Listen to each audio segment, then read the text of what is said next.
सुभद्रा योजना हिताधिकारी आसिला बड़ खबर। सुभद्रा योजना तृतीय किस्ती 16,241 हिताधिकारी कमिले।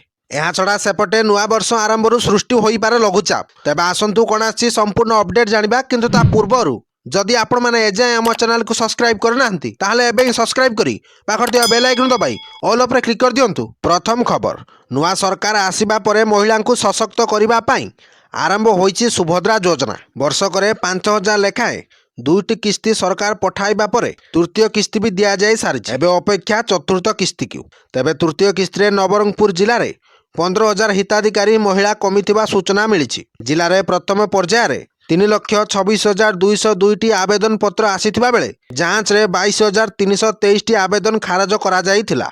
तेबे 3,03,879 हिताधिकारी प्रथम किस्ती पाइथिले एवं द्वितीय किस्ती रे पुणी 1933 जन कटिबा परे 3,01,946 हिताधिकारी एही लाभ पाइथिले। तेणु तृतीय किस्ती रे 16,241 हिताधिकारी कटिबा परे 2,85,705 हिताधिकारी लाभान्वित होइतिबा सूचना मिली। परवर्ती खबर, वर्षा आरंभ ही सृष्टि हो पारे लघुचाप। दक्षिण बंगोपसागर में लघुचाप संभावना रही। तरंगायित वायु और बादलर घनत्व वृद्धि भली पाणीपागर कारक गुड़िक प्रभाव में लघुचाप सृष्टि हेबा नहीं आकलन करिसेंती पाणीपाग विशेषज्ञ। लघुचाप प्रभाव में राज्यर किछि अंचल रे हालुकारु मध्यम धरणर वर्षा होई पारे। एही कारणरू आजिठू राज्य में बढ़िबो शीत। एक सप्ताह धरी हाड़भंगा शीत अनुभव हेबो। ता सह राज्य में पारद तलमुहा रहिथिबा बेले विलंबित रातिरु घन कुहुड़ी माड़ी आसुछि। शीतर प्रभाव घन कुहुड़ी आउरी तीव्र करुछि और आंचलिक पाणीपाग केन्द्रर आलर्ट अनुसार नुआ वर्ष पर्यंत राज्य में शीतर प्रकोप लगी रहिबो। तेबे आसंता 4 दिन पर्यंत